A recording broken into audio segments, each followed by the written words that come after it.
Nih kereta kencana keluar dari lautan, terbang menuju ke arah Gunung Kombang. Mbah, kereta itu kemari, Mbah. Tenang saja. Tak akan apa-apa. Kita lihat apa yang akan terjadi. Itu terdengar suara geraman yang menggema. Lalu muncul sesosok makhluk yang begitu menyeramkan, wujudnya seperti buta. Lantas di sini, si buta bersama dengan Haji Uho dan istri melakukan negosiasi kontrak pesugihan.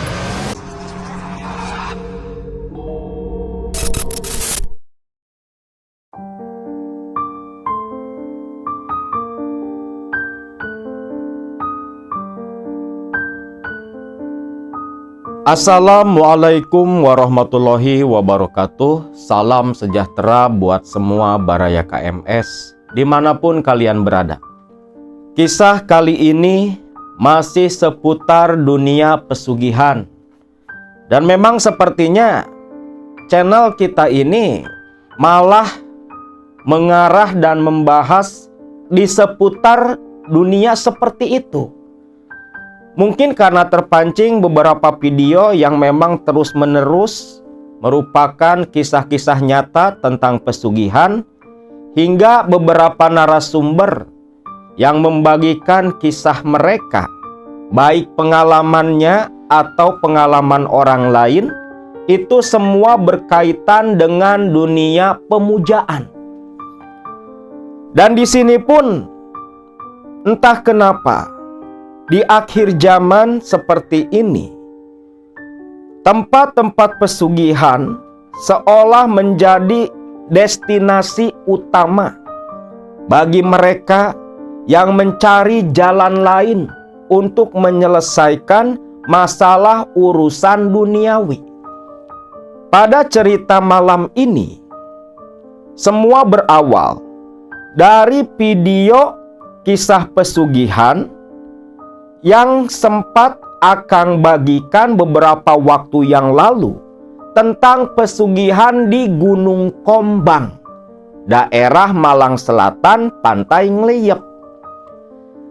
Nah, narasumber kita yang bernama Pak Yadi, yang saat ini beliau tinggal di daerah Malang, beberapa waktu lalu menghubungi Akang lewat WA, ingin membagikan kisahnya pula, yang dulu sempat mengantar salah satu kawannya melakukan ritual di Gunung Kombang, yang sampai pada akhirnya malah pergi ke Alas Purwo, hingga kawannya itu berhasil mendapatkan sejumlah uang dari pesugihan Bang Goib di Goa Mangleng dengan nominal 2,6 miliar. 10 tahun lalu, berdasarkan penuturan dari Pak Yadi, sekitar tahun 2016, kawan dari Pak Yadi yang tinggal di daerah Jawa Barat, dan kebetulan beliau ini sudah almarhum, sebut saja bernama Haji Uho.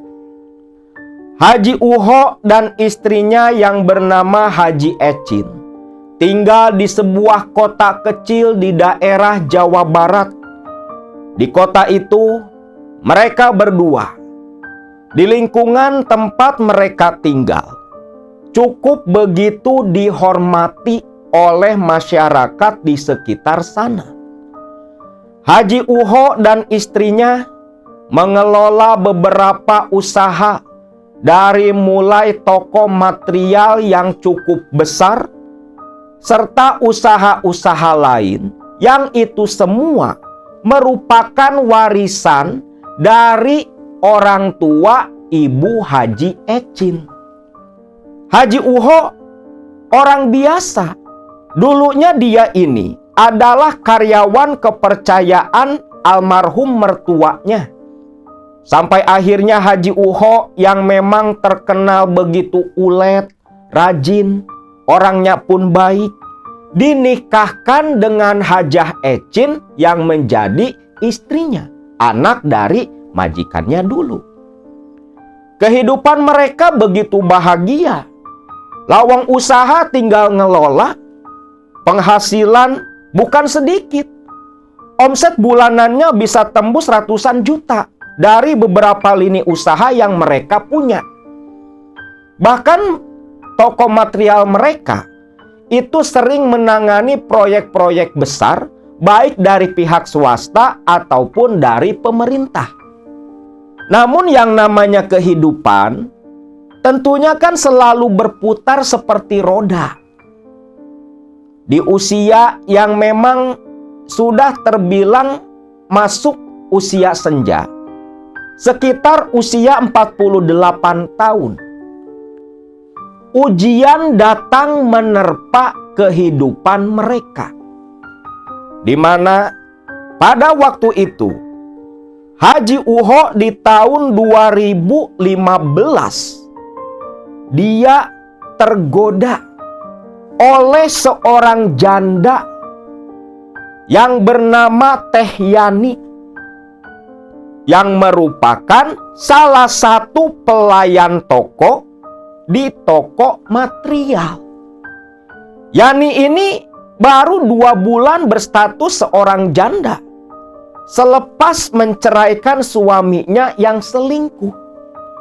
Nah, di sini Uho mungkin hawa dari banyaknya duit, punya kekuasaan pula. Melihat Yani yang masih muda, lagi ranum-ranumnya, janda kembang nih, belum punya anak juga. Uho ini tertarik.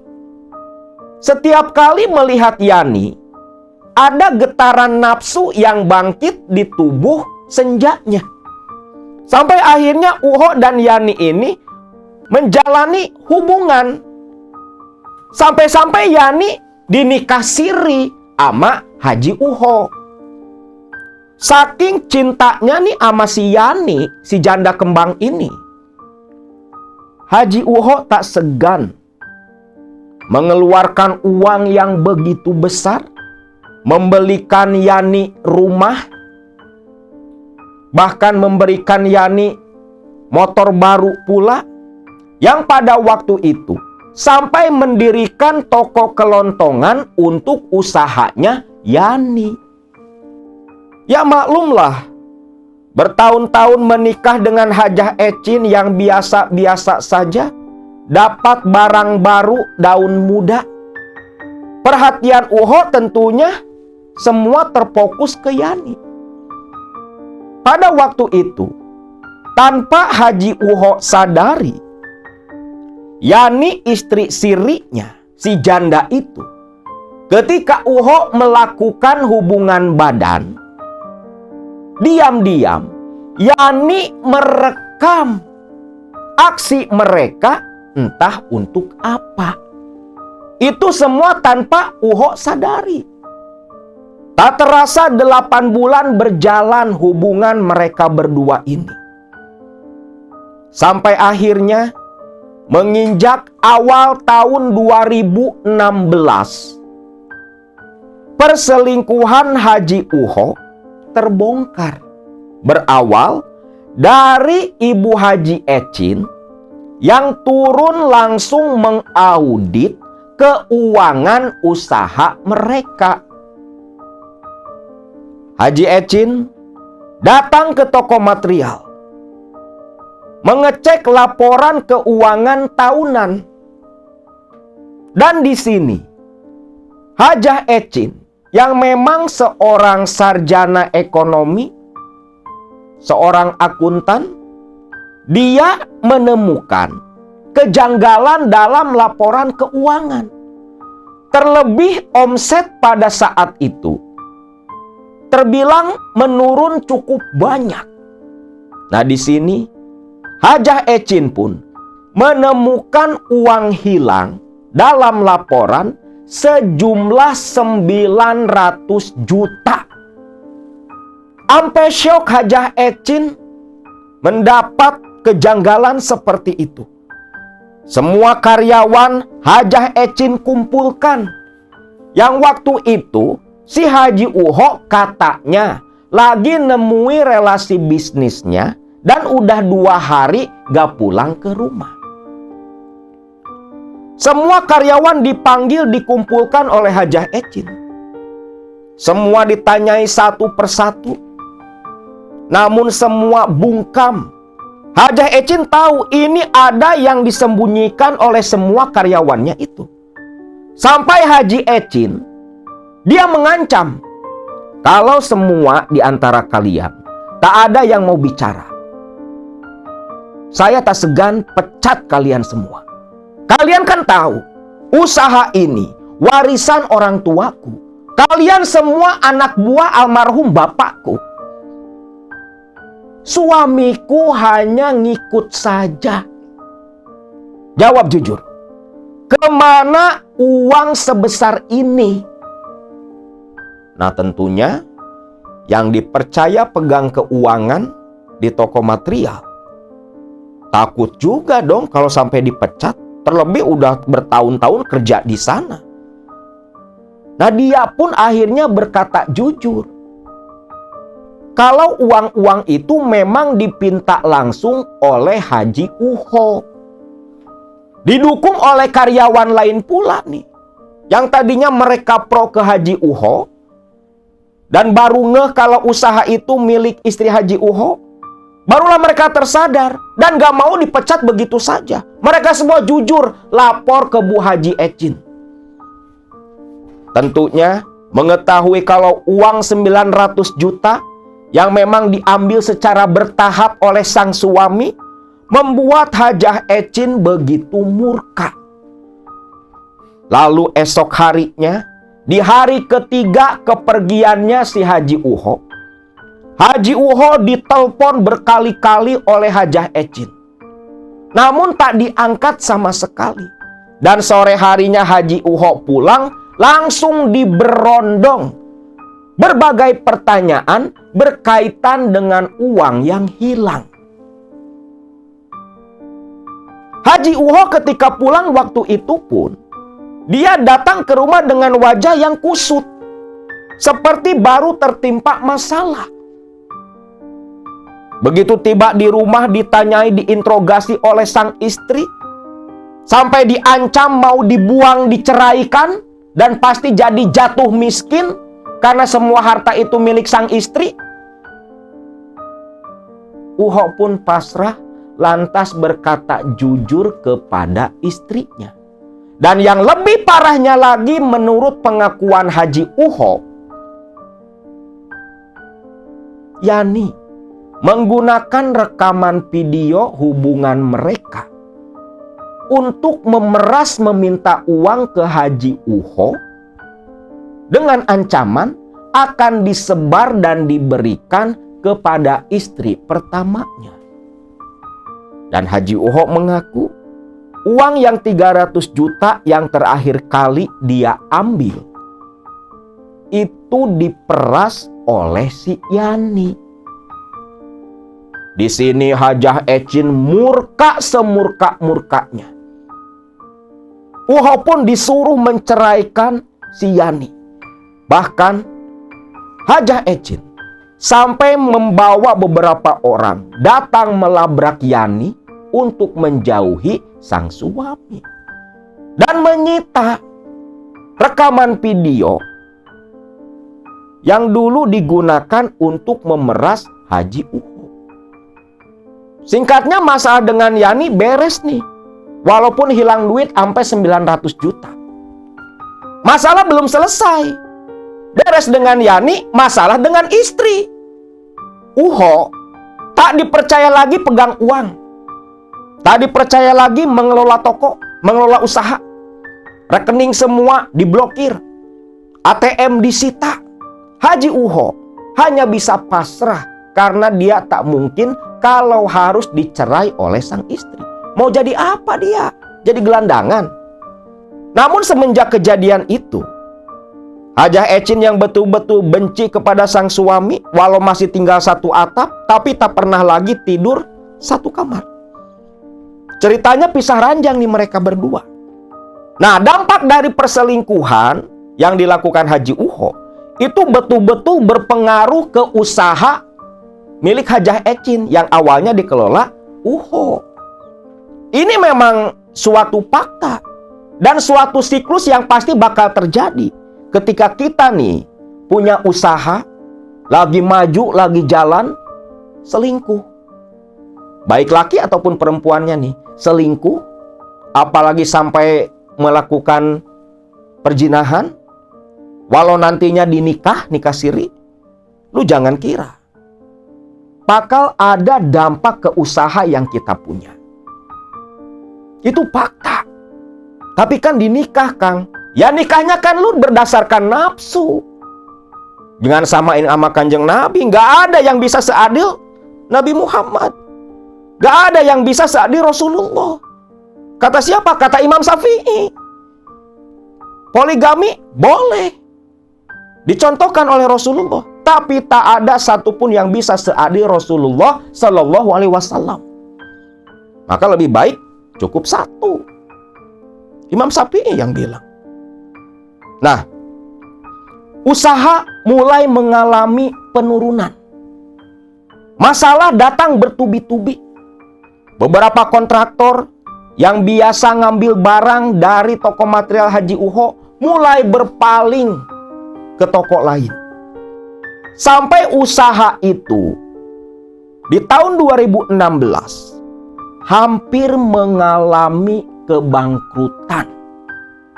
Di sini Haji Uho tersadar, merasa bersalah atas apa yang sudah dia lakukan. Ditambah tekanan dari istrinya nih. Hampir stres Haji Uho dibuatnya. Satu saat, Haji Uho yang hanya bisa duduk merenung sambil merokok di teras rumah, menyesali semua perbuatannya. Dia pun ingat sama salah satu kawannya dulu yang bernama Yadi dari daerah Malang yang pernah cerita ke Uho kalau dia dulu sempat ikut melakukan ritual pesugihan di daerah Jawa Timur. Minta tolong si Yadi apa ya? Dulu dia kan pernah cerita ikut-ikut ritual. Cuman seingat Haji Uho, dulu Yadi ini ritualnya gagal. Gara-gara nggak sanggup memberikan permintaan dari sosok yang dimintai pertolongan. Jadi nggak sanggup ngasih tumbal lah istilahnya. Haji Uho pun buru-buru masuk ke dalam rumah ngambil HP-nya. Dia cari kontaknya Pak Yadi, kawannya itu. Yang memang sudah cukup lama nggak pernah ada komunikasi. Nomor ketemu langsung ditelepon detik itu juga. Yang kebetulan nyambung. Telepon diangkat, Pak Yadi pun kaget. Uho kok jarang-jarang ada nelpon dia. Yadi tahu nih pasti ada masalah. Terlebih Uho ini kan dulu kawan sekolah. Nah, di sini Uho pun menceritakan masalah yang sedang menimpa keluarganya. Lalu bertanya tentang ritual pesugihan yang dulu sempat dijalani oleh Yadi namun gagal. Dikarenakan tak sanggup ngasih tumbal. Dan tumbalnya itu bukan manusia. Waktu itu menurut Pak Yadi, sewaktu dia dulu pernah ikut ritual pesugihan, itu tumbalnya binatang. Tapi yang diminta dulu oleh sosok yang ditanyai Pak Yadi, diminta tolong sama Pak Yadi, itu mintanya kebo pancal panggung.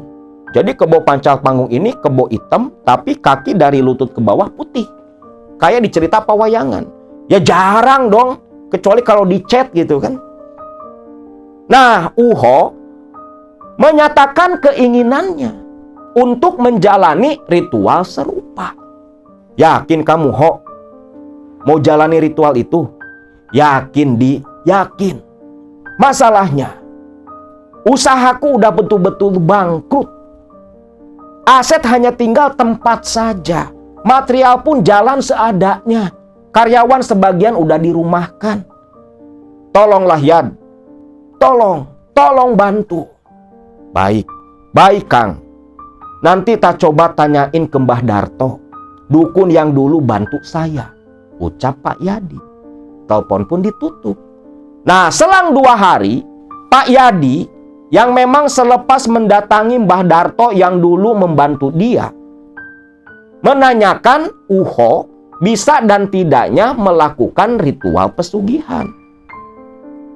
Nah, menurut Pak Yadi, selepas menemui Mbah Darto menyanggupi membantu Uho dengan syarat harus dilakukan oleh suami istri.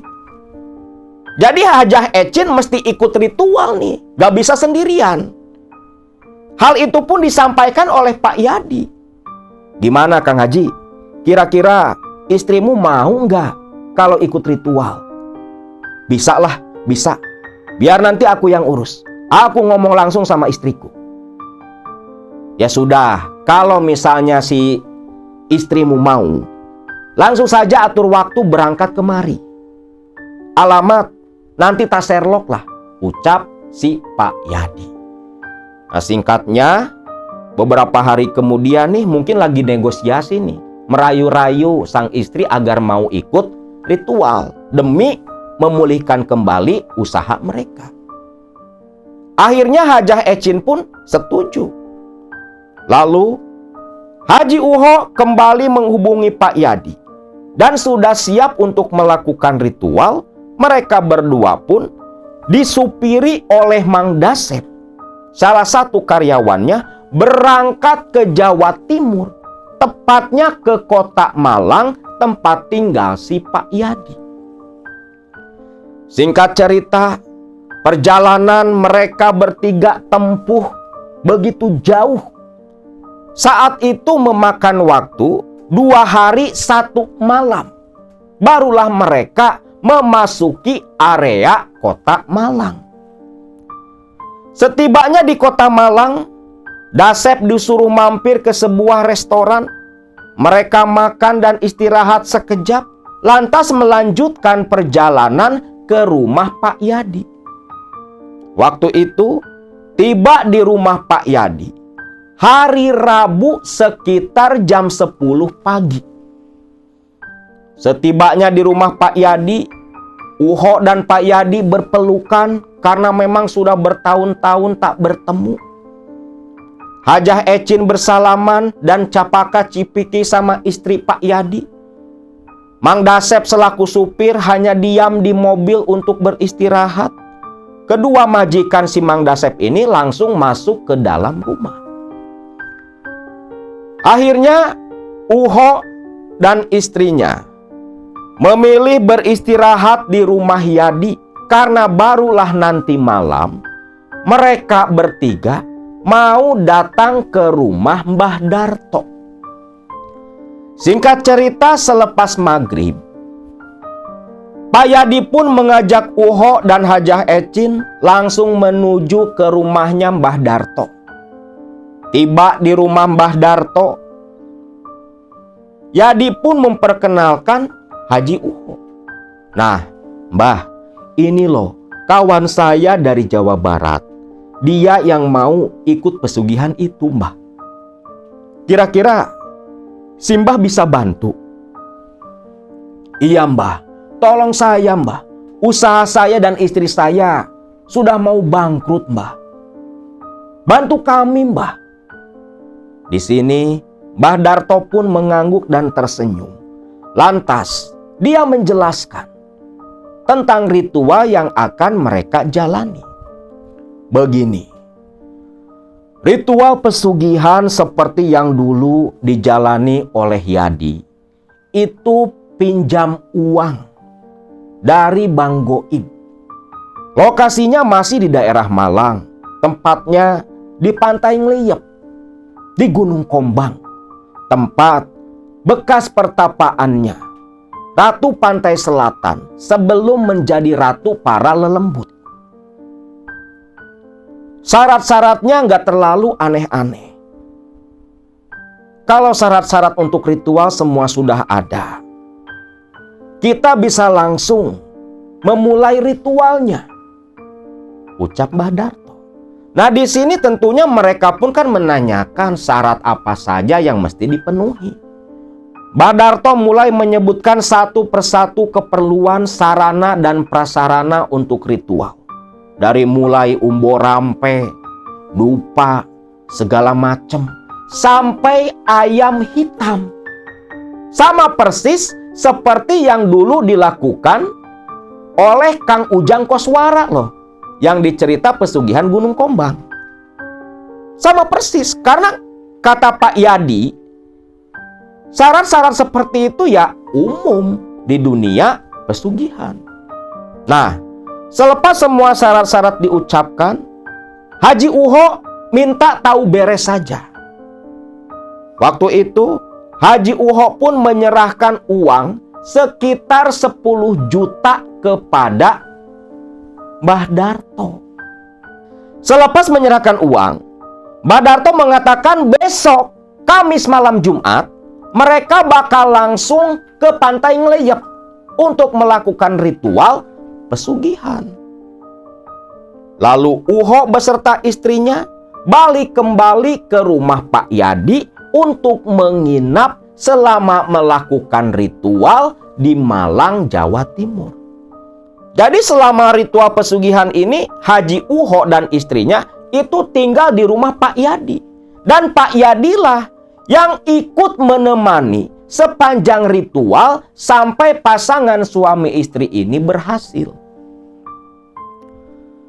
Esok harinya, selepas maghrib, Mbah Darto nelpon Yadi kalau semua syarat untuk ritual sudah ada dan harus berangkat waktu itu juga.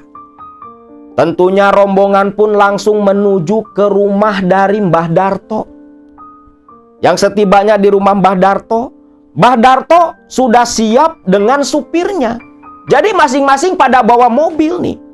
2 mobil pun langsung berangkat menuju Pantai Ngleyep. Tapi ternyata sebelum ke Gunung Kombang, Mbah Darto ini membawa Haji Uho dan rombongan untuk ritual terlebih dulu. Mandi kembang dan menyucikan diri di Sendang Kamulian. Nah, tahapannya memang seperti itu. Orang-orang yang mau ritual ke Gunung Kombang itu biasanya mandi dulu, ziarah dulu di Sendang Kamulian, baru selepas dari sana ke Gunung Kombang. Aturan yang ditetapkan oleh juru kunci di sana memang seperti itu. Dan itu dipahami betul oleh para praktisi wali-wali setan yang sering nganter orang buat muja nyari pesugihan. Nah, tibalah nih sekitar jam setengah 8 malam di area Sendang Kamulian.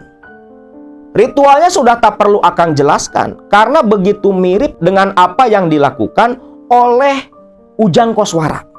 Tiba di sana, bertemu juru kunci, lantas melakukan ritual, menyimpan sesaji, bakar dupa dan bunga sedap malam. Haji Uho dan istrinya Hajah Ecin dimandikan di Sendang Kamulian. Bedanya mereka nggak langsung tirakat. Selepas selesai dimandikan, Haji Uho dan sang istri langsung dibawa Mbah Darto menuju Gunung Kombang. Jadi 2 tempat ritual didatangi dalam waktu 1 malam. Tiba di Pantai Pasir Panjang, Pantai Ngleyep, 2 mobil diparkirkan di area tempat wisata. Mbah Darto pun mengajak mereka untuk mampir ke sebuah warung, istirahat sejenak, sekedar menikmati segelas kopi sebelum masuk ritual ke Gunung Kombang. Nah, di sini Mbah Darto pun menjelaskan ritual macam apa yang akan dilakukan di Gunung Kombang. Begini, Kang Haji, Di Gunung Kombang nanti, Kang Haji dan istri harus melakukan semedi di kamar khusus. Nanti Simbah yang membuka ritualnya. Cuman selepas itu, Simbah akan ninggalin kalian berdua di dalam dan menunggu di luar sama si Yadi. Dan apapun yang nanti terjadi kepada kalian, ingat, kalau bangsa gaibnya datang, utusan dari pantai selatan, apabila meminta sesuatu yang tidak sesuai dengan kesanggupan kalian, kalian tolak saja. Ajukan apa yang kalian sanggupi nantinya, yang tidak memberatkan. Hati-hati, kalau mereka meminta nyawa manusia, tolak. Itu perbuatan dosa, ucap Mbah Darto. Ini lucu, lawang ritualnya aja muja udah dosa kan? Tapi ya ini, wali-wali setan itu mereka memang pinter. Pinter bersilat lidah. Orang-orang awam itu gampang tertipu. Apalagi kalau kemasannya agak-agak islami. Wah, udah. Habis udah. Ditipu mereka. Nah, di sini Haji Uho dan istrinya terus di briefing sama Simbah Darto agar ritual betul-betul berhasil. Selepas cukup istirahat, Mbah Darto pun bersama dengan rombongan langsung jalan kaki menuju Gunung Kombang. Rombongan dipimpin Mbah Darto berjalan menuju ke Gunung Kombang. Setibanya di gerbang Gunung Kombang, suasana mistis langsung terasa oleh rombongan. Angin laut terasa begitu dingin menerpa tubuh mereka. Bau dupa begitu menyengat, terlihat di tempat pembakaran dupa di bawah Gunung Kombang. Beberapa batang dupa masih menyala. Haji Uho dan istrinya menatap ke lautan pantai selatan yang begitu luas. Rasa takut mulai hinggap dalam hati mereka berdua. Karena baru pertama kali mendatangi tempat semacam itu. Haji Uho dan Hajah Ecin yang sudah beberapa kali berangkat ke Tanah Suci, entah kenapa iman mereka begitu rapuh. Sampai nekat datang ke tempat seperti itu. Mereka berdua sadar perbuatan mereka itu perbuatan musyrik, dosa besar. Namun apa daya, nafsu duniawi mengalahkan keimanan yang setipis lembaran rambut. Status mereka yang disebut Pak Haji dan Bu Hajah tak membuat iman mereka kuat. Mereka kalah dengan urusan dunia. Mereka kalah oleh godaan setan. Terlebih yang di depan mereka ini walinya setan, Simbah Darto ini. Nah, si Pak Yadi sebut aja cantriknya lah, santrinya wali setan gitu. Nah, mereka mulai memasuki area Gunung Kombang, menapaki satu persatu anak tangga menuju ke puncak Gunung Kombang, tempat ritualnya berada. Seperti yang Akang bilang, di Gunung Kombang ini ada dua lokasi. Kamar ritual pun ada dua pula. Ada kamar yang memang dulu betul-betul digunakan oleh Ratu Pantai Selatan dan tempat Bung Karno pernah semedi pula. Dan ada satu kamar lain, ya kamar peknya lah, kamar palsunya. Dan yang menyimpang itu di luar, yang padahal dua-duanya pun nyimpang, lawang tempat muja. Walau nggak semua orang datang ke sana untuk memuja, mereka semua terus berjalan naik ke puncak Gunung Kombang. Waktu itu Mang Dasep nggak ikut, dia diam di parkiran jagain mobil, termasuk supirnya Mas Darto. Pak Yadi yang berjalan di paling belakang, dia pun teringat kejadian beberapa tahun silam, sewaktu dia pernah ritual pula di tempat yang sama, cuman gagal dulu. Nah, rombongan ini pun akhirnya tiba. Dan langsung Mbah Darto ini menemui juru kunci di sana. Entah apa yang Mbah Darto dan juru kunci bicarakan, Hajah Ecin dan Haji Uho hanya diam memperhatikan. Sampai akhirnya si Mbah Darto ini menemui mereka kembali, lalu berkata, "Pak Haji dan Bu Haji, sudah waktunya kita langsung melakukan ritual. Alhamdulillah, dapat izin dari juru kunci. Langsung semedi di kamar khusus bekas Bung Karno dulu." Alhamdulillah, berarti ini pasti dijamin berhasil ya Mbah. Insya Allah, ritual ini pasti berhasil, ucap Mbah Darto. Haji Uho dan Hajah Ecin mengikuti Mbah Darto masuk ke sebuah bangunan. Begitu bangunan dibuka, aroma wangi dupa, wangi minyak, langsung menerpa indera penciuman mereka berdua. Bulu kuduk meremang, udara terasa berat. Melangkahkan kaki masuk ke dalam, Uho dan Ecin itu sampai agak gemetar. Begitu kuat energi yang mereka rasakan di tempat itu. Kang Haji, ini kok seperti ini ya Kang tempatnya? Ecin jadi takut loh Kang. Wis, jangan takut, tenang saja. Semua dijamin sama Mbah Darto. Mbah Darto menoleh, "Jangan takut ya. Di sini aman. Saya berani jamin." Ecin pun mengangguk. Lantas langsung masuk ke dalam. Mbah Darto duduk bersila diikuti Ecin dan Haji Uho. Langsung meletakkan sesaji di dalam ruangan itu. 5 batang dupa dibakar oleh Mbah Darto ditancapkan di sana.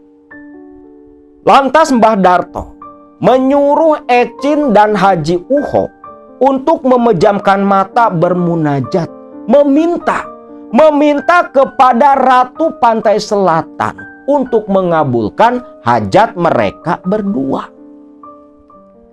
Sedangkan Pak Yadi, dia nunggu di luar, di area taman, tempat pesugihan yang lain. Yang kata Akang dulu, tempatnya kata juru kunci sana mah nyimpang. Yang di sana itu ada pohon asem dan kayak pohon apa ya, centigi. Yang katanya tempatnya nyiblorong.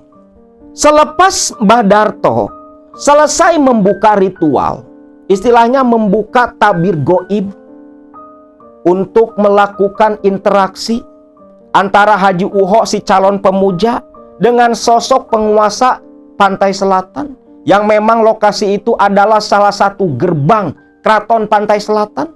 Lantas Mbah Darto, dia berdiri dan berkata kalau Uho dan istrinya harus semedi di sana 1 malam. Dan dia akan menunggu di luar ruangan. Uho dan Ecin mengangguk, lantas langsung memejamkan mata. Tentunya bukan hanya duduk diam, mereka berdua pun merapalkan sebuah mantra pendek yang sempat diajarkan oleh Mbah Darto. Mbah Darto langsung keluar menutup pintu. Ruangan di dalam begitu gelap tanpa cahaya sama sekali. Hanya ada setitik cahaya merah dari dupa yang mereka bakar. Mbah Darto lantas menemui Yadi duduk menunggu di luar tempat semedi. Sambil menunggu, Yadi tentunya menghabiskan waktu dengan merokok di samping Mbah Darto. Mereka bawa kopi juga dari warung tadi, karena pasti bakal sampai pagi nih nungguin yang ritual. Menurut Pak Yadi, tepat sekitar jam 12 malam, terjadi sebuah fenomena alam yang begitu menakutkan buat Pak Yadi. Ketika Pak Yadi menatap ke pantai selatan yang begitu luas, dia melihat ombak lautan seperti gelombang itu tinggi hampir beberapa meter dari permukaan laut, seperti mau menyapu ke arah Gunung Kombak. Langit yang tadinya terang berbintang gelap total. Bah, Ini ada apa, Mbah? Tenang, tenang saja. Kita perhatikan apa yang akan terjadi, ucap Mbah Darto. Di sini Mbah Darto itu sampai ngernyitin kening. Mbah, apa ada masalah sama si Kang Haji dan istrinya? Mbah Darto hanya menggelengkan kepala. Lantas dari kegelapan pantai selatan di laut lepas, dari tengah gelombang, Pak Yadi melihat setitik cahaya yang keluar dari lautan. Cahaya seperti lentera. Mbah, itu apa, Mbah? Waduh, itu sepertinya Braja. Braja? Braja siapa, Mbah? Braja apa? Braja, salah satu para pengawalnya Ratu Pantai Selatan. Sepertinya memang dia yang diutus untuk menemui si Uho dan istrinya, ucap Mbah Darto. Yang ternyata cahaya yang seperti lentera itu memang sebuah lentera nyata. Hanya saja lentera itu tergantung di sebuah kereta kencana yang ditarik beberapa ekor kuda. Ini kereta kencana keluar dari lautan, terbang menuju ke arah Gunung Kombang. Jadi ketakutan sampai memeluk tangannya Mbah Darto. Mbah, kereta itu kemari, Mbah. Tenang, tenang saja. Tak akan apa-apa. Kita lihat apa yang akan terjadi. Kereta kencana ternyata berlari menapak di udara. Ringkikan kuda terdengar begitu nyata. Wujud kuda hitam 2 ekor yang menarik kereta terlihat jelas di depan mata Pak Yadi. Dan kereta kencana itu berhenti tepat di atap bangunan tempat semedi. Namun di sini Pak Yadi dengan hati penuh ketakutan, dia terus menatap ke arah kereta kencana yang parkir di atas udara, di atas atap kamar semedi. Dia menunggu-nunggu sosok yang akan keluar dari kereta. Namun kereta itu hanya berhenti diam. Beberapa menit, tak ada yang keluar dari kereta kencana. Pak Yadi dan Mbah Darto sampai meneteskan keringat dingin. Gemetar mereka berdua. Setelah cukup lama, hanya diam di atap bangunan tempat semedi, kereta kencana itu malah berbalik pergi dan kembali masuk ke tengah lautan pantai selatan. Mbah, kok nggak ada yang keluar, Mbah? Mbah Darto hanya menggelengkan kepala. Dia pun tak paham kenapa. Biasanya utusan Ratu Pantai Selatan pasti turun dari kereta dan masuk ke tempat semedi. Namun ini nggak ada yang keluar dari kereta kencana itu. Ini bagaimana, Mbah? Sudah, kita diam saja. Tunggu sampai mereka berdua selesai semedi di dalam ruangan, ucap Mbah Darto. Nah, selepas kejadian itu, tak ada hal aneh yang terjadi. Situasi alam pun kembali normal. Langit kembali agak terang dengan taburan bintang. Suasana kembali hening. Singkatnya, sekitar jam 5 pagi, Mbah Darto lantas dia berdiri dan menuju ke kamar semedi. Yadi hanya menunggu di luar, berharap-harap cemas karena takut terjadi sesuatu kepada kawannya itu. Sampai tak berselang lama, sekitar setengah jam kemudian, terlihat pintu tempat semedi terbuka. Mbah Darto keluar, diikuti Haji Uho dan istrinya. Yadi buru-buru menyongsong kedatangan mereka. Gimana, Mbah? Lulus, Mbah? Di sini, Mbah Darto hanya menggelengkan kepala. Waduh, pahamlah si Yadi kalau ritual di sana gagal. Sudah, sekarang kita kembali ke tempat parkir mobil. Yadi nggak banyak tanya, langsung mengikuti mereka bertiga. Nah, ketika turun dari Gunung Kombang, di tangga-tangga nih, Yadi bertanya ke Pak Uho, ke si Pak Haji. Pak Haji, gimana? Semalam ada apa? Gak ada apa-apa, Yad. Anteng-anteng aja. Kaget dong Yadi. Jelas-jelas semalam kan ada kereta kencana. Tapi ternyata memang gak ada satupun yang menemui Uho di dalam kamar. Tibalah mereka di parkiran nih. Sarapan dulu di warung waktu itu. Nah, lagi sarapan, Mbah Darto berkata, waduh, sayang sekali. Di pantai Ngeleyep ini, gak ada jatah bagian untuk Haji Uho dan istrinya. Loh, maksudnya Simbah gimana, Mbah? Tanya Uho. Ya, gagal. Pihak mereka tak mau menerima kalian berdua. Lemaslah seketika Haji Uho dan istrinya. Berarti apa? Sia-sia dong. Jauh-jauh dari Jawa Barat ke Malang. Terlebih duit udah gede pula yang keluar. Melihat raut kekecewaan dan putus asa dari wajah Haji Uho dan istrinya, Mbah Darto berkata sambil tersenyum, tapi jangan takut. Karena sebenarnya Simbah datang ke Sendang Kamulian terus kemari, itu sedang menawarkan kalian berdua kepada mereka, para lelembutan. Memang tak ada jatah dari pantai selatan, dari Keraton Ratu Pantai Selatan. Tetapi jatah kalian berdua memang bukan di tempat ini, di tempat lain. Lah, tempat lain? Di mana, Mbah?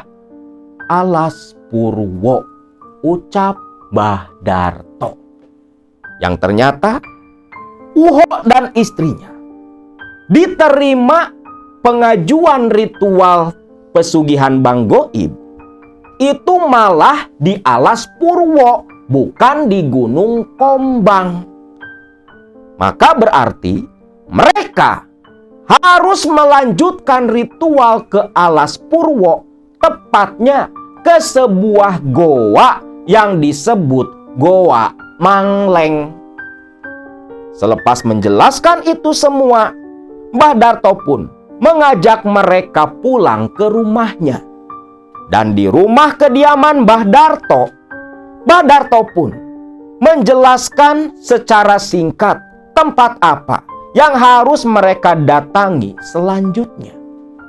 Menurut penuturan Mbah Darto, Goa Mangleng adalah salah satu goa keramat di antara beberapa tempat di Alas Purwo yang merupakan surganya para spiritual dan tempat berkumpulnya raja-raja jin Pulau Jawa. Goa Mangleng merupakan salah satu goa favorit para peziarah, goa favorit para spiritualis, goa favorit mereka-mereka yang ingin melakukan semedi di Alas Purwo. Tentunya selain dari Goa Istana. Namun sebelum menuju ke Goa Mangleng, Mbah Darto mengatakan kalau mereka nanti harus ritual terlebih dulu di Sendang Bawuk, sebuah sendang di pinggir pantai Pancur, masih di wilayah Alas Purwo. Dan Mbah Darto berkata, malam itu juga mereka harus langsung berangkat ke Banyuwangi. Dan pagi itu Mbah Darto akan menyiapkan keperluan ritual untuk di Alas Purwo. Selepas itu Haji Uho, Hajah Ecin, dan Pak Yadi pamitan pulang untuk istirahat mengumpulkan tenaga karena nanti malam mau berangkat ke Banyuwangi. Singkat cerita, waktu maghrib mereka bertiga termasuk Mang Dasep si supir Haji Uho, sudah bersiap-siap mau menuju ke rumah Mbah Darto. Namun mendadak ada telepon dari Mbah Darto yang mengatakan kalau mereka batal berangkat malam itu karena ada sesaji yang belum datang. Waktu berangkat pun ditentukan Mbah Darto esok pagi. Akhirnya rombongan pun kembali istirahat di rumah Pak Yadi. Nah, esok paginya barulah mereka meluncur ke rumah Mbah Darto, lalu berangkat bersama-sama menuju ke Banyuwangi.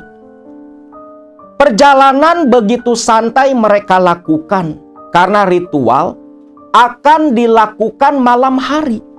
Dan tepat sekitar jam 1 siang, rombongan pun tiba di daerah Kutorejo, Kalipait, Kecamatan Tegal Limo. Sesampainya di Kutorejo, di Kalipait, Mbah Darto menyuruh Haji Uho untuk mampir dulu ke sebuah hotel. Istirahat. Karena baru sore hari lah mereka berangkat ke Alas Purwo. Haji Uho pun di Kutorejo, Kalipait, mencari kamar hotel dan booking 2 kamar untuk dia dan sang istri, serta 1 kamar untuk Mbah Darto dan Pak Yadi. Mereka memanfaatkan waktu untuk istirahat mengumpulkan tenaga. Karena lokasi yang akan mereka tuju harus ditempuh berjalan kaki di kedalaman Alas Purwo dan jaraknya itu cukup jauh. Uho hanya menurut saja, istirahat di hotel waktu itu. Dan selepas cukup istirahat di sana, makan dan sejenisnya, Mbah Darto langsung mengajak mereka menuju Alas Purwo. Tiba di daerah Alas Purwo, di Taman Nasional ini, tempat di mana hutan yang paling angker di tanah Jawa. Mereka langsung memarkirkan 2 mobil yang mereka bawa di tempat parkir yang sudah tersedia.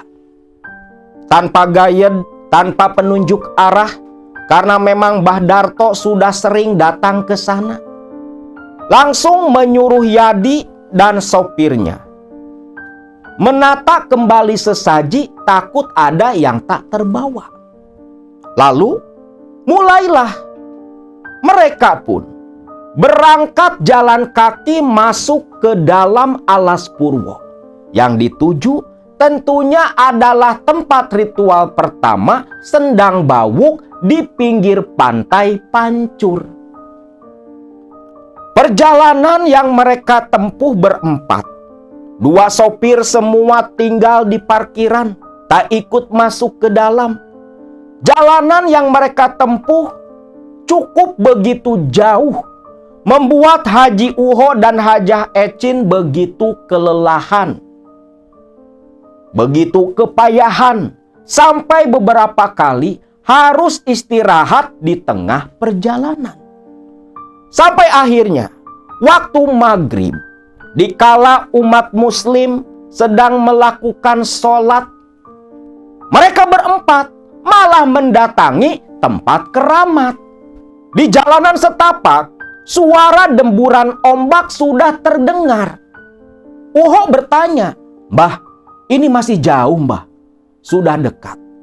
Sebelah depan sana. Kita akan langsung ke arah pantai Pancur. Di pinggir pantai itulah lokasi Sendang Bawuk berada." Di situ pula ritual pertama akan kita lakukan. Uho bersemangat nih, karena bentar lagi nyampe. Tibalah akhirnya di pinggiran pantai Pancur, tepat di lokasi Sendang Bawuk. Disebut Sendang Bawuk karena bentuk batuannya di situ itu seperti alat vital perempuan. Dan airnya itu air dari sungai Alas Purwo. Begitu jernih. Dan kata Mbah Darto, Sendang Bawuk, walau sekemarau apapun, airnya tak pernah surut sama sekali. Tiba di Sendang Bawuk, Mbah Darto mengajak mereka istirahat terlebih dulu. Lalu Mbah Darto langsung menuju ke Sendang untuk melakukan ritual.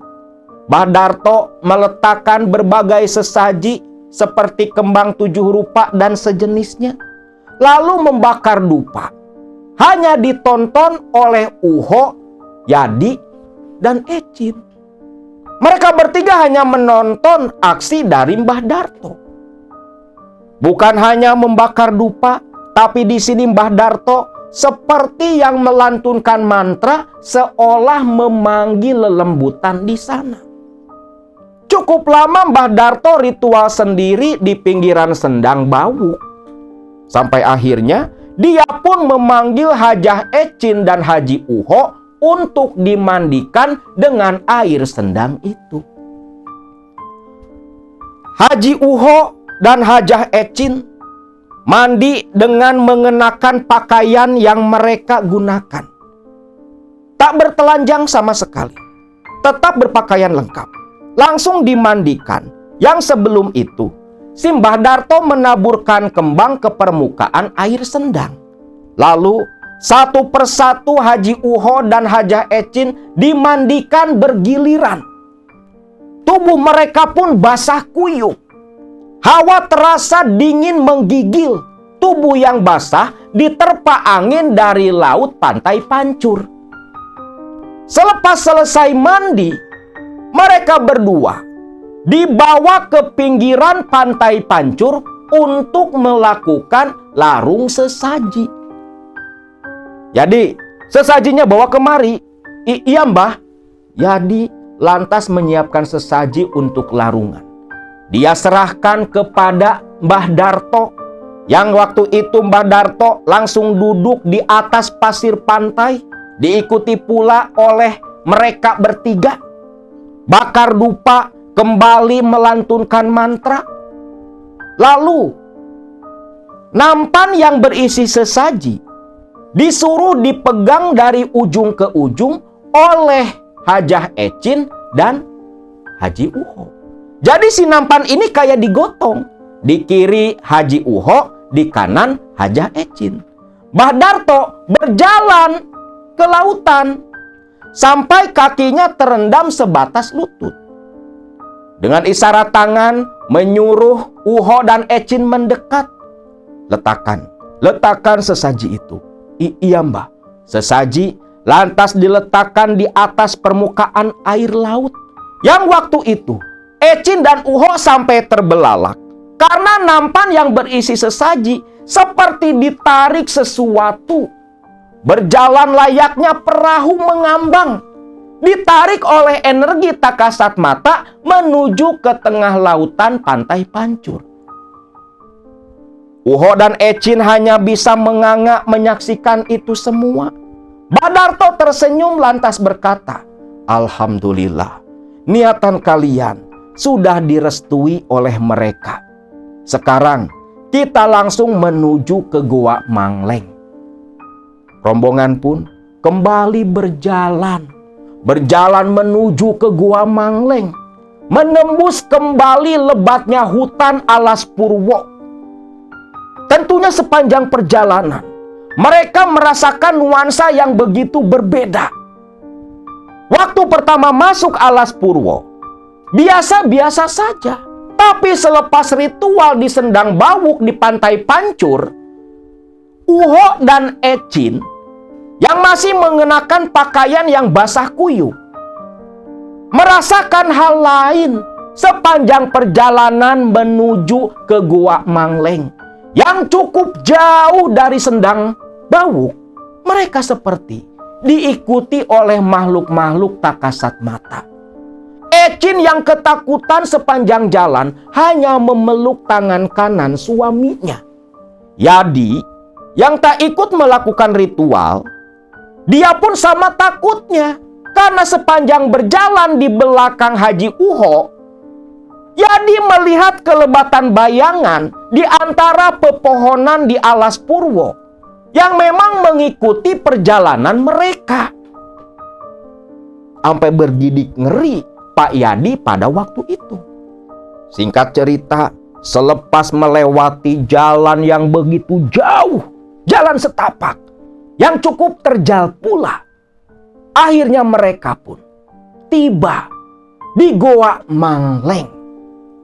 Yang selepas tiba di depan mulut Goa Mangleng, yang terasa begitu angker, Mbah Darto mengambil napas cukup panjang, menenangkan diri, membakar dupa, dia tancapkan di depan mulut goa dan meminta izin untuk memasuki goa ke para lelembutan di sana. Selepas itu, Mbah Darto mengajak mereka bertiga masuk ke dalam Goa Mangleng, yang di dalamnya itu ada altar tempat ritual. Dan ada pula beberapa payung yang tertancap khas tempat-tempat keramat di daerah Jawa. Yang di altar itu pun sudah ada beberapa sesaji yang sudah membusuk, bekas orang-orang terdahulu ritual di Goa Mangleng. Mbah Darto menyuruh Yadi membantu menata sesaji yang mereka bawa. Namun sebelum itu, si altar oleh si Mbah Darto dilapisi atau dialasi dulu oleh selembar kain mori. Barulah sesaji mereka letakkan di sana. Mbah Darto pun memulai ritual. Dia membakar dupa kembali, lantas diapit oleh telapak tangan, layaknya saudara-saudara kita dari orang Hindu melakukan sembahyangan. Dupa di telapak tangan sambil dalam posisi menyembah. Mbah Darto membuka ritual di dalam Goa Mangleng. Yadi yang hanya duduk di belakang Hajah Ecin dan Haji Uho hanya bisa diam memperhatikan. Selepas cukup lama bibir Komat Kamit merapalkan sesuatu, Mbah Darto menancapkan dupa di sana. Lantas berdiri mengajak si Yadi keluar dan memberi isyarat kepada Uho untuk melanjutkan semedi di sana. Yadi dan Darto keluar dari goa, menunggu di depan mulut goa dan tak mengetahui apa yang terjadi di dalam Goa Mangleng. Di sini beberapa jam pun berlalu. Sampai tepat sekitar jam 12 malam, terdengarlah suara langkah kaki dari dalam keluar. Sontak Yadi dan Mbah Darto berdiri menoleh. Terlihatlah Haji Uho dan Hajah Ecin istrinya berjalan keluar dengan tubuh gemetar, muka penuh dengan keringat bercucuran. Namun ada senyum tersungging di wajah mereka. "Gimana Kang Haji?" tanya Yadi. "Berhasil," ucap Haji Uho. Mbah Darto pun tersenyum. Di sini Yadi penasaran apa yang terjadi di dalam. Namun Mbah Darto berkata, sudah. Kita bicara nanti di rumah saja. Sekarang juga kita langsung pulang ke Malang. Jangan mampir kemanapun. Tapi ada barang-barang di hotel. Suruh supir kalian saja yang mampir ke hotel. Kita jangan mampir ke hotel, ucap Mbah Darto. Mereka pun lantas langsung melakukan perjalanan keluar dari Alas Purwo. Nah, waktu berangkat anehnya terasa begitu jauh. Tapi waktu pulang perjalanan terasa begitu singkat. Tiba nih di parkiran, langsung masuk mobil dan meluncur pulang. Namun mampir ke hotel di Kutorejo, di Kalipait, supir masuk ke hotel ngambil barang-barang mereka. Yang selepas itu, rombongan pun langsung balik lagi ke Malang ke rumah Mbah Darto. Tiba di rumah Mbah Darto, rombongan yang kelelahan langsung tepar beristirahat. Terlebih lagi, Hajah Ecin langsung minta izin tidur terlebih dulu di kamar rumahnya Mbah Darto. Sisa 3 orang di ruang tamu. Haji Uho, Pak Yadi, dan si Mbah Darto nih.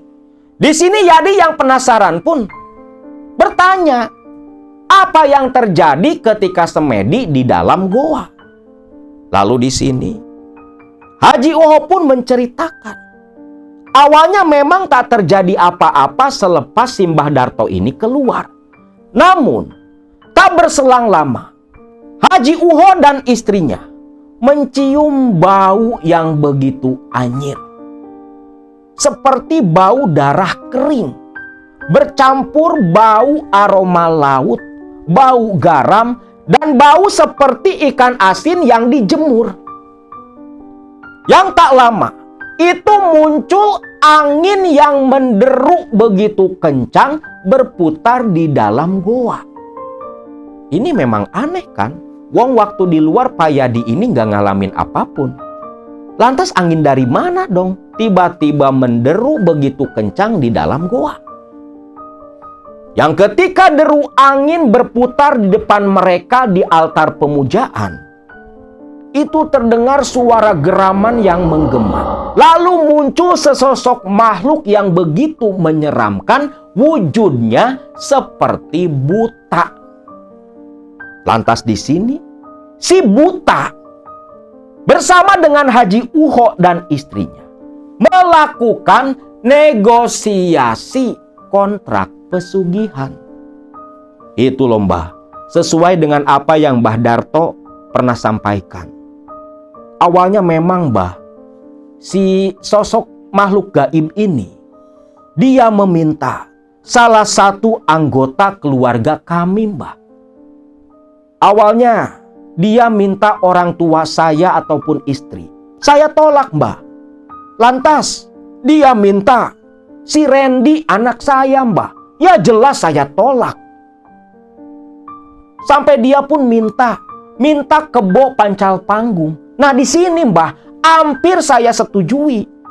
Untung saya ingat si Mas Yadi dulu gagal gara-gara susah nyari kebo seperti itu. Bagus, bagus. Terus, apa yang kamu sepakati dengan dia? Tanya Mbah Darto.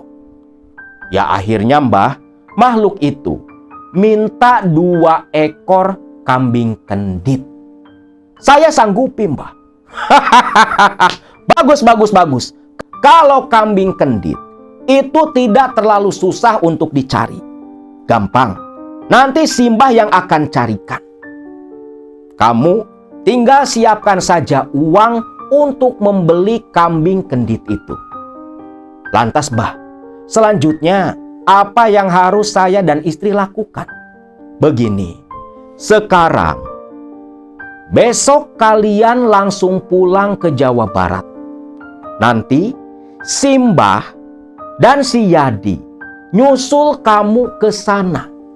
Dan ingat, di rumahmu sediakan kamar khusus untuk ritual. Tempat di mana nanti lelembutan dari Goa Mangleng mengantarkan uang sesuai kesepakatan. Ucap Mbah Darto. Uho pun mengangguk paham. Lantas selepas cukup mengerti dengan apa langkah selanjutnya yang harus dilakukan, Uho pun pamitan nyusul ke dalam kamar tidur karena begitu kelelahan. Singkat cerita, esok paginya Uho, Hajah Ecin, dan Mang Dasep kembali pulang ke Jawa Barat sesuai perintah Mbah Darto. Tiba di rumahnya di Jawa Barat, Haji Uho dan istrinya langsung menyiapkan sebuah kamar di lantai atas sesuai perintah Mbah Darto. Dan berselang 3 hari kemudian pasca pulang dari Alas Purwo, betullah Mbah Darto dan Pak Yadi datang menyusul ke sana. Tiba di rumah dari Hajah Ecin dan Haji Uho, Mbah Darto lantas meminta ditunjukkan kamar yang sudah disiapkan yang ketika masuk ke kamar di lantai 2, Mbah Darto meminta semua lubang ventilasi loster ditutup rapat. Uho pun menurut.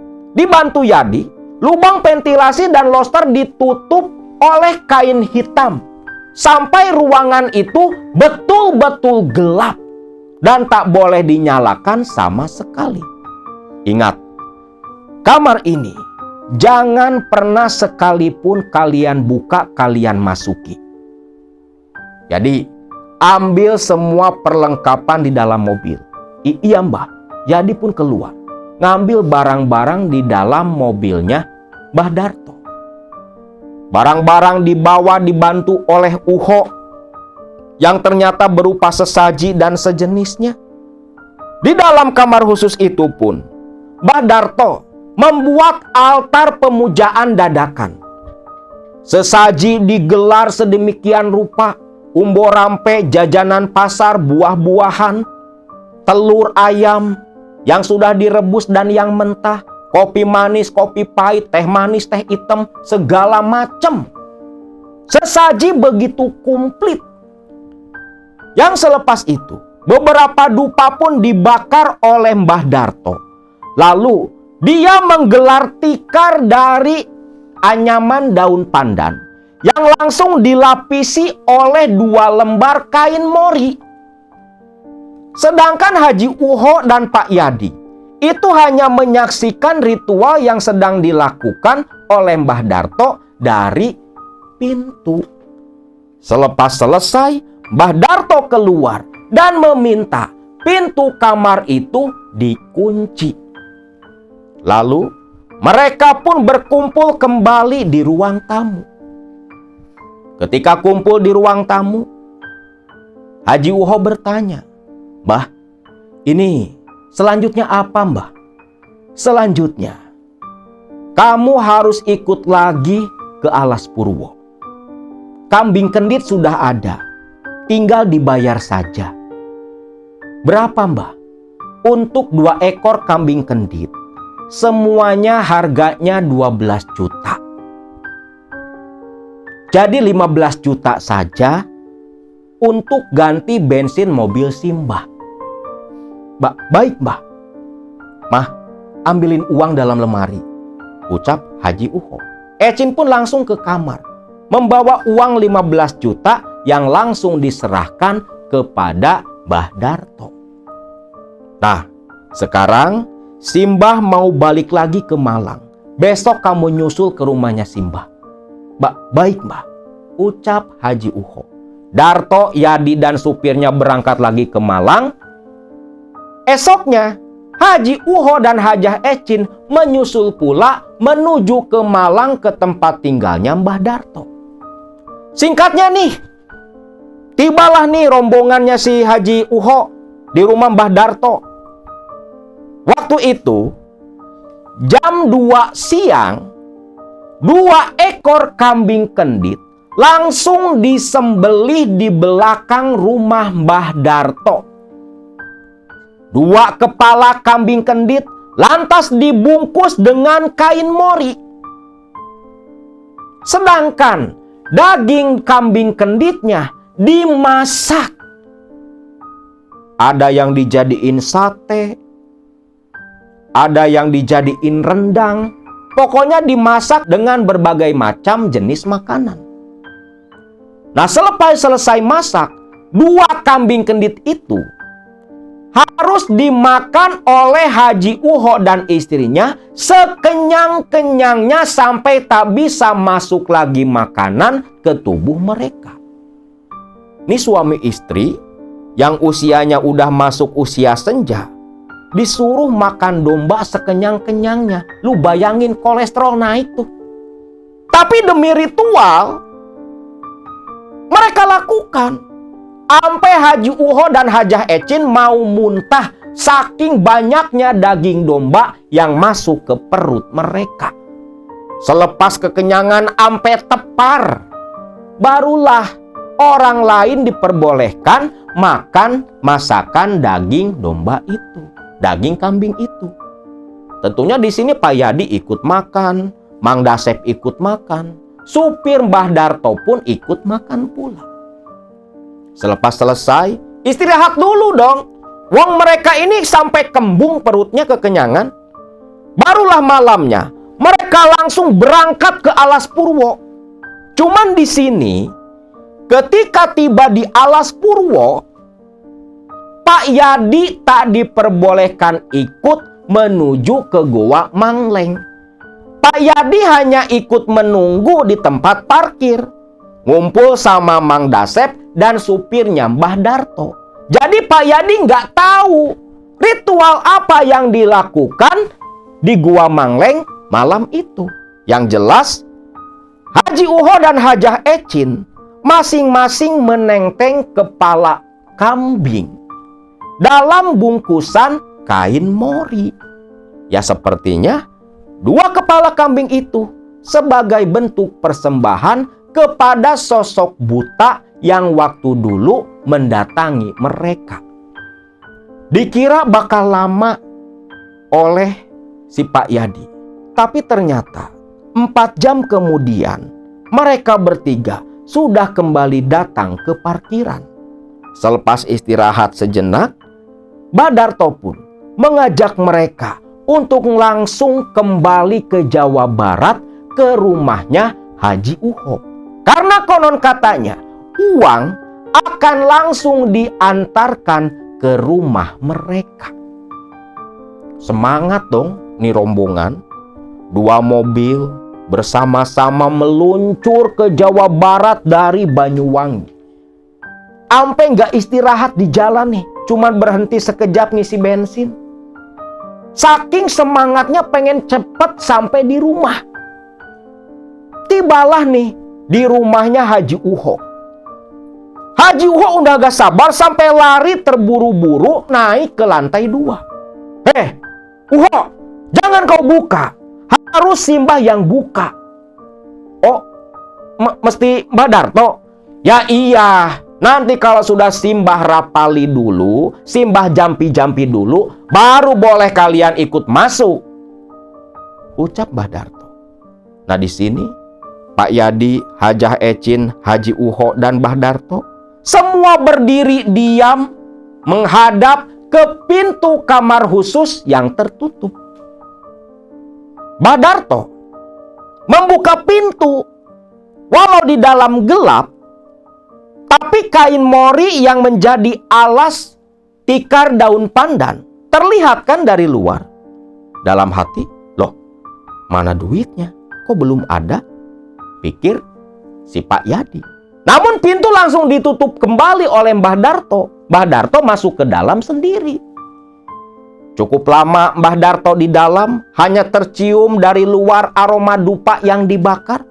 Lantas terdengar Mbah Darto berjalan mendekat ke pintu, pintu dibuka, dan saat itulah Yadi terbelalak tak percaya. Bahkan Haji Uho dan istrinya ampe menganga melihat tumpukan uang di atas kain mori sudah tertata begitu rapi. Tuh, uang sudah ada. Kalian hitunglah. Simbah mau ke ruang tamu. Jadi, kamu ikut. Kita ngopi dulu di bawah. Yadi mengangguk. Walau ingin rasanya dia ingin ikut tuh pegang duit. Duit yang mestinya dia dapatkan juga dulu waktu ritual di Gunung Kombang. Namun apa daya, belum rezekinya. Cukup lama nih Haji Uho dan Hajah Ecin ngitung duit di dalam kamar. Hampir 1 jam. Lantas terdengar suara tawa diikuti langkah kaki menuruni anak tangga. Yang saat itu Uho dan Ecin sudah selesai menghitung uang, lantas ikut duduk di ruang tamu dengan raut wajah mereka yang begitu bahagia. Lalu Yadi yang penasaran pun bertanya, "Kang Haji, ada berapa, Kang?" "Alhamdulillah, Yad, semuanya tak hitung. Ada sekitar 2,5 miliar lebih. Sisanya belum tak hitung," ucap Haji Uho. Waduh, 2,5 miliar lebih. Sisanya belum dihitung. Berapa M tuh? Pikirannya Yadi. Nah, di sini Mbah Darto hanya tersenyum lantas tertawa. Ya sudah, uang itu memang rezeki kalian. Tapi ingat, 6 tahun ke depan, uang yang kalian dapatkan itu harus kalian kembalikan. Jadi pinjem nih. Bukan dikasih cuma-cuma, kagak. Pinjem. Kayak kita minjem duit ke bank. Mesti dikembalikan. Cuman gak pakai bunga. Dan jatuh temponya 6 tahun. Ini ada tenornya juga nih. Ingat, kalau kalian tak mengembalikan uang itu di waktu yang sudah ditetapkan, nyawa kalian yang menjadi taruhannya, ucap Mbah Darto. Di sini sempat terkejut Hajah Ecin dan Haji Uho. Namun mereka mengangguk saja, menyanggupi itu semua. Karena memang itu aturannya. Lantas di sini, Mbah Darto dan Pak Yadi sekitar jam 4 sore pamitan pulang kembali ke Malang. Lalu selang 2 hari kemudian, Yadi nelpon ke Haji Uho mengatakan, Kang Haji, Mbah Darto minta hadiah. Hadiah? Hadiah apa? Ya hadiah, kan Kang Haji udah selesai tuh. Udah sukses tuh ritual. Mbah Darto minta hadiah. Minta dibelikan 4 ekor sapi. Wow, kaget juga di sini dong. Mbah Darto minta dibelikan 4 ekor sapi. Yang dihitung-hitung waktu itu totalnya sekitar 75 juta. Namun ya karena memang yang didapatnya hampir menyentuh angka 3M-an nih, Haji Uho gak keberatan. Langsung minta nomor rekeningnya Mbah Darto. Uang pun ditransfer seketika. Sedangkan Yadi sendiri sebagai bentuk rasa terima kasih dari Haji Uho dikasih cuma-cuma sebesar 50 juta. Lumayan kan? Jadi calo dapat 50 juta. Dan selepas itu Haji Uho pun mulai kembali memperbaiki, memulihkan usaha milik dia dan istrinya yang diambang kebangkrutan. Uang 3M dijadikan modal untuk kembali membangkitkan usaha mereka. Awalnya 1 tahun, 2 tahun, kata Pak Yadi, itu masih ada komunikasi. Namun mulai menginjak tahun ketiga, Haji Uho dan istrinya tak ada komunikasi lagi dengan Pak Yadi. Pak Yadi pun tak peduli lah. Toh nggak ada untungnya pula. Namun, satu saat menginjak tahun ke-6 di tahun 2022, 4 tahunan lalu nih, tahun 2022. Waktu itu, Pak Yadi, dia baru pulang dari pasar tempat dia jualan sekitar jam 2 siang. Ketika Pak Yadi tiba di rumah, dia kaget ada yang bertamu di kediamannya. Dan Pak Yadi nggak kenal tamu ini siapa. Namun ketika Pak Yadi masuk ke dalam, si tamu sedang ngomong dengan istrinya Pak Yadi. Tamu itu pun lantas berdiri bersalaman dengan Pak Yadi. Pak Yadi duduk di kursi, lalu si tamu memperkenalkan diri. Yang ternyata tamu yang datang itu adalah Randy, anak dari Haji Uho dan Ibu Haji Ecin. Di sini Randy diutus oleh ibunya Hajah Ecin menemui Pak Yadi untuk mendatangi Mbah Darto. Mbah Darto, ada apa? Tanya Pak Yadi. Gak tahu Pak, saya cuma disuruh ibu buat nemuin Pak Darto. Di sini Yadi sempat terdiam. Ingatlah dia, tentang ritual yang dulu dia lakukan menemani Haji Uho dan Hajah Ecin. Randy nggak tahu nih, karena dulu si Randy ini lagi kuliah. Waduh, mau ke Mbah Darto? Iya Pak, Bapak bisa antar? Bisa, tapi saya udah lama, udah 3 tahunan gak pernah lagi silaturahmi ke Mbah Darto. Ya sudah, saya mau mandi dulu, nanti kita berangkat sama-sama ke rumah Mbah Darto. Randy pun setuju. Lantas menumpang di mobilnya Randy, Yadi pun mengantar Randy menuju ke rumah Mbah Darto. Yang alangkah kagetnya ketika tiba di rumah Mbah Darto. Ternyata menurut anak Mbah Darto, Mbah Darto sudah meninggal dunia 2 tahun yang lalu. Jadi di tahun 2020, Mbah Darto ini sudah meninggal. Mendengar itu, pucat pasilah wajahnya Yadi. Pahamlah dia. Tahun itu, tahun jatuh temponya pesugihan Bang Goib. Mbah Darto udah mati, lantas Yadi sudah bisa menerka apa yang bakal menimpa Haji Uho. Waduh, Mbah Dartonya udah mati, Jang. Di sini Randy nggak terlalu terkejut, karena Randy kan nggak tahu apa-apa. Sampai akhirnya, ketika Randy mau mengantar Pak Yadi balik ke rumah, HP Randy berdering. Yang ketika diangkat, terdengar suara Hajah Ecin yang mengabarkan kalau Haji Uho dilarikan ke rumah sakit. Mendengar itu, pucat pasi wajah Yadi. Namun dia menyembunyikan raut keterkejutan dari Randy. Randy disuruh buru-buru balik lagi ke Jawa Barat.